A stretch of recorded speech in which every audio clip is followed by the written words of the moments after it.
interested, and then I have a whole nother life when I started to do movies. So I went up. She is the phoenix of pop, rising from a childhood of want to an empire worth over $360 million. For nearly 8 decades, Cher has defied time, turning poverty into platinum, heartbreak into anthems, and illness into legacy. Her voice gave us I Got You Babe, igniting hope and believe, redefining music with its pioneering use of auto-tune. Her fortune, 100 million records sold, a $250 million Las Vegas residency, tours that broke records, and her body reflects a life of sacrifice, each dollar etched with scars. Her earliest memories are not of lullabies or warm embraces, but of hunger clawing at her core, nights steeped in solitude, and a fear that she might never belong. Born Sherilyn Sarkisian on May 20, 1946, in El Centro, California, she entered a world already fractured. Her mother, Georgia Holt, was a dreamer with a voice like starlight, who sang on Oklahoma radio at 13 but toiled behind a Fresno donut counter by her 20s, scraping by to keep them afloat. Her father, John Sarkisian, an Armenian-American trucker with charm marred by gambling and drug addiction, vanished before Cher could speak his name, leaving only a surname that drifted away like dust.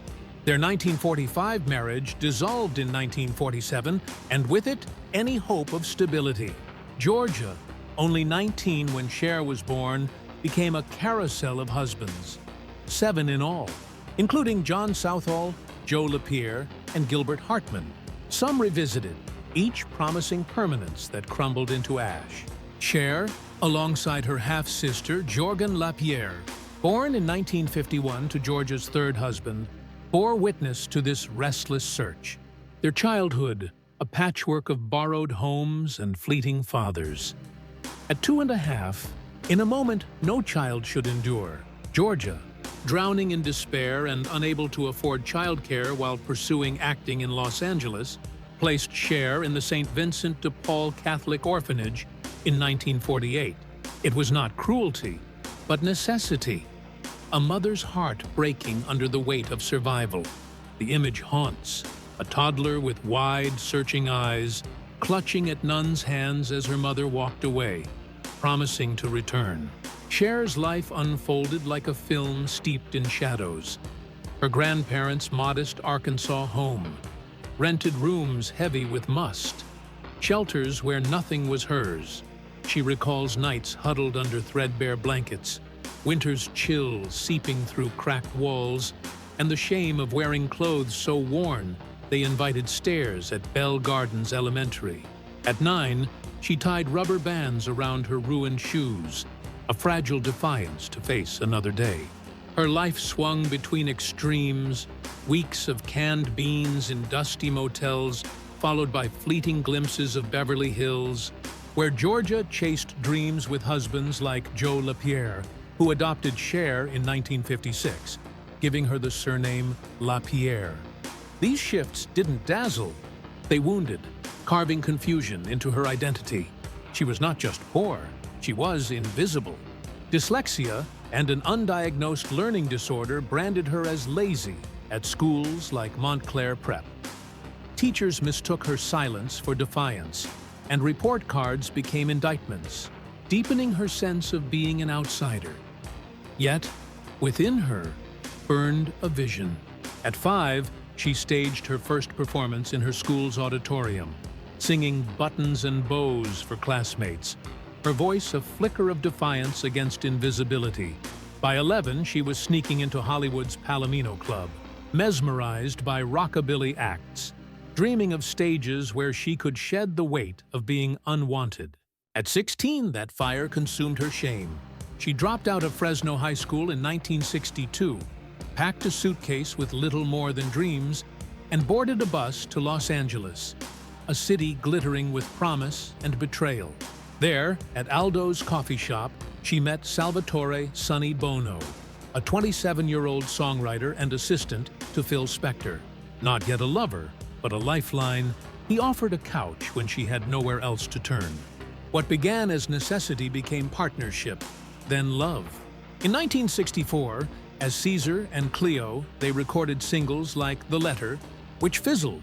But in July 1965, I Got You Babe wove their voices into a harmony that shook the world, hitting #1 on the Billboard Hot 100, selling over 3 million copies, and earning a Grammy nomination.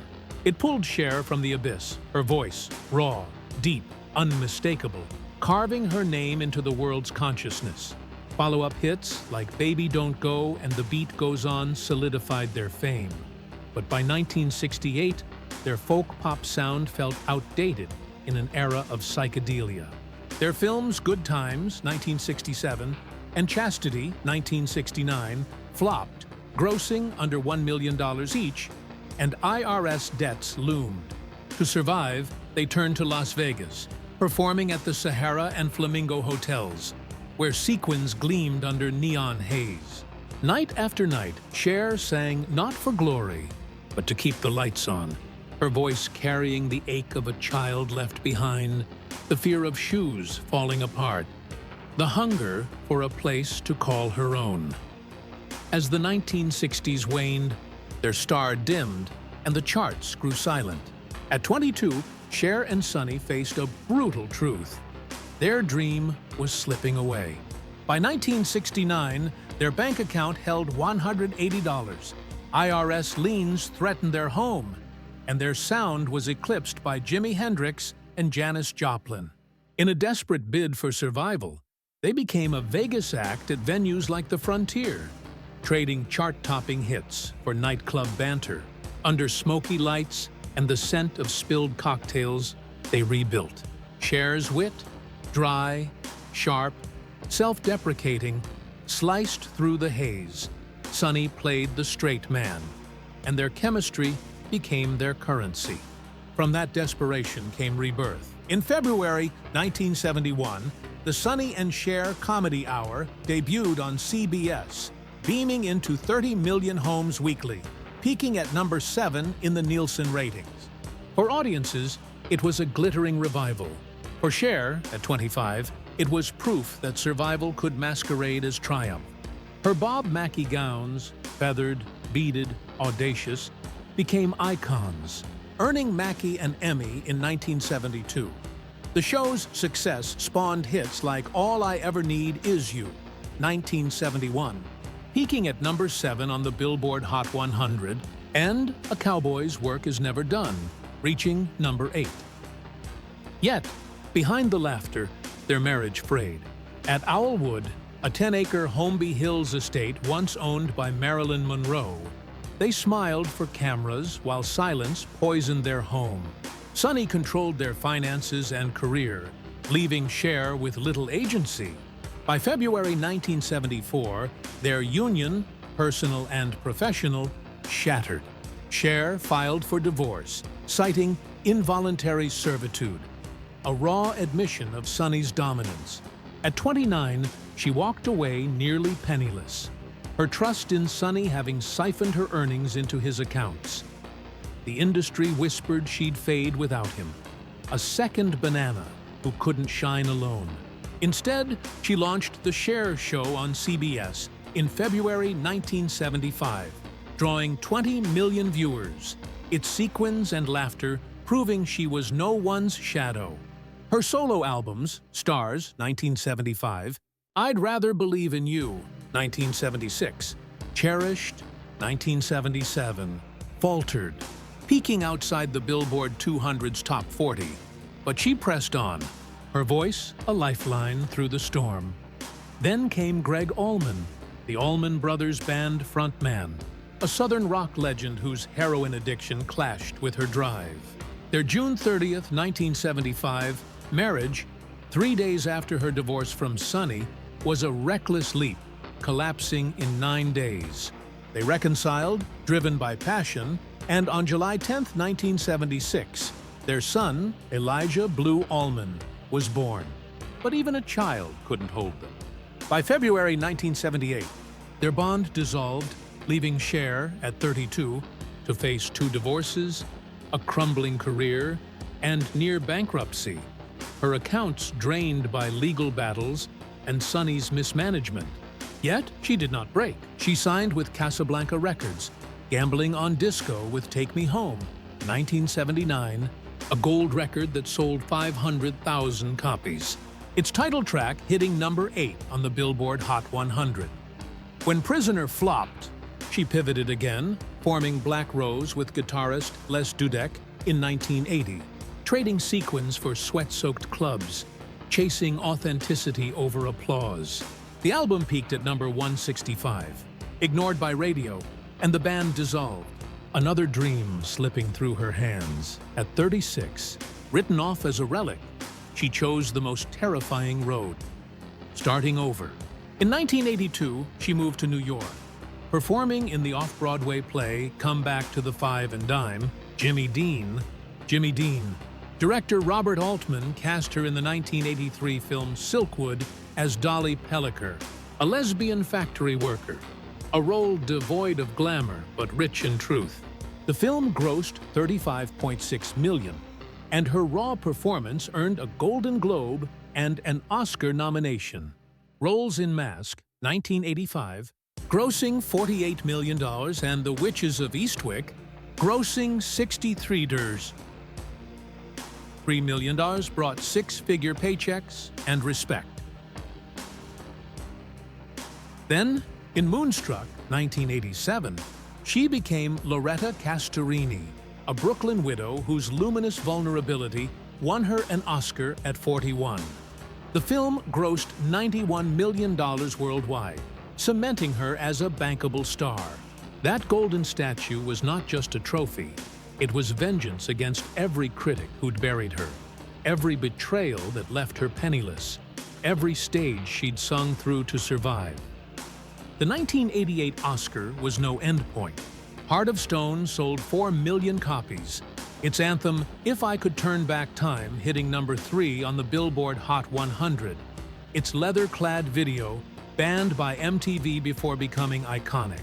The album poured $3 million in royalties into her accounts, allowing her to buy a $295 million plot in Malibu in 1989, where she began building her dream estate. But the 1990s brought new battles. In 1987, during The Witches of Eastwick, a chronic viral illness, later diagnosed as Epstein-Barr, struck, sapping her strength. By 1990, pneumonia tightened its grip, each breath a struggle. She canceled films, including a role in The War of the Roses, and tours that could have earned $10 million. Her voice faltered mid-note, her body betrayed her, and she wept in private, not for applause, but for the theft of her freedom to work, to breathe, to sing. Every lost role was a brick slipping from her empire. Every day indoors, a reminder that time spares no one, especially a woman in her 40s, in an industry worshiping youth. On January 5, 1998, a phone call shattered her world. Sonny Bono, her first partner, had died in a skiing accident in Aspen, Colorado. The news was an earthquake, splitting her soul open. She flew from London to Los Angeles, her forehead pressed against the plane's window, grief pooling like ink in her chest. At his memorial, she stood raw, her eulogy trembling with gratitude for the man who saw a frightened teenager and bet on her light. "Without him, I would not be here," she confessed, her voice cracking like glass. The room held its breath, time pausing to honor a bond no divorce could erase. Yet, in 1998, at 52, she detonated the doubters with Believe. The album sold 11 million copies, its title track hitting number 1 in 23 countries, earning a Grammy for Best Dance Recording, and introducing auto-tune to pop. The Do You Believe tour grossed $100 million, but backstage, she collapsed, reliant on IV drips, her body screaming for rest. Her living proof, the farewell tour, extended to 326 shows due to demand, earned $250 million, one of the highest-grossing tours of its time. Each night, fireworks lit arenas, but her knees swelled, requiring cortisone shots. bruises hid beneath Bob Mackie gowns, her back burned, yet she sang, because every ticket sold was survival alchemized into fortune. Her wealth, $360 million, reflects not just success, but sacrifice. Her Malibu estate, completed in 1999 after 5 years, spans 13,000 square feet, with arched bronze doors, Venetian plaster walls, and ocean views. A sanctuary valued at $85 million. Her past homes, Owlwood in Holmby Hills, a Moroccan palace in Benedict Canyon sold to Eddie Murphy for $10 million in 1995. A Beverly Hills retreat with koi ponds bought in 2013 for $13.1 million mark her journey. Her garage holds a Rolls-Royce Silver Wraith, a Porsche 911, a Cadillac Escalade, and memories of a pink Mustang shared with Sonny. Her Las Vegas residency at Caesar's Palace, Cher at the Coliseum, grossed $60 million over 192 shows, each night a testament to her endurance. Her music catalog, including hits like Gypsies, Tramps and Thieves, and Dark Lady, continues to generate millions in royalties, with streaming platforms adding to her fortune. Her truest legacy lies in her role as a mother, a mantle heavier than any spotlight. Fame devoured hours, meant for bedtime stories, leaving scars no wealth could soothe.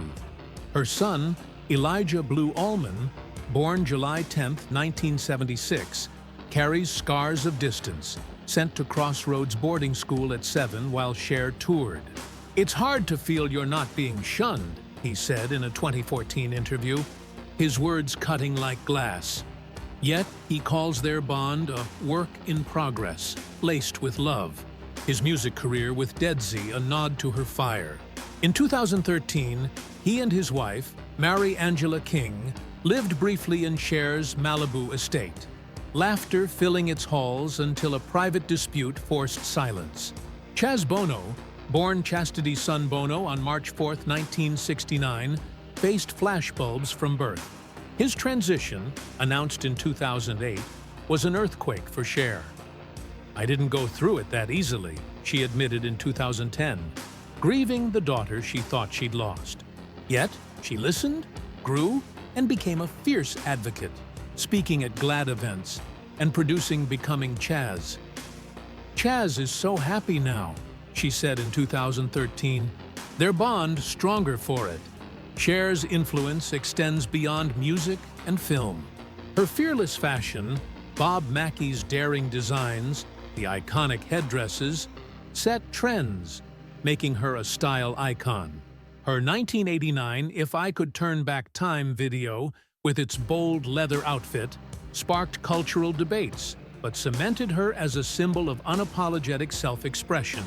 She pioneered the use of auto-tune in Believe, reshaping pop music's soundscape, influencing artists like T-Pain and Kanye West. Her philanthropy reflects her heart.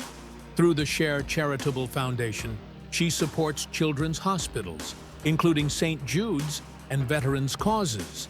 Her work with Free the Wild has aided endangered species, like the elephants she helped relocate in 2020. Today, at 79, Cher lives quietly, meditating by the Pacific, journaling her resilience, and daring to love again with Alexander Edwards, a 39-year-old music executive. Their romance, sparked in September 2022 at Paris Fashion Week, defied cynics. In 2023, they collaborated on her album Christmas, her first original release in a decade, peaking at number 13 on the Billboard 200. Her 2024 memoir, Cher. The memoir, Part 1, published November 19th, traces her life to 1975, earning praise for its candor. A second volume, covering her later years, is slated for 2026. She is developing a biopic with Universal Pictures, ensuring her story is told on her terms. Her wealth is not just her $360 million fortune, but her refusal to be erased. She prepares her legacy, music rights, properties, brand, ensuring her story endures. Her voice, still lifting us when we falter, is her truest empire, built from pain, love, and an indomitable spirit. If her voice lifted you, subscribe to our channel for more stories of unbreakable spirits, and let her light inspire you to rise always.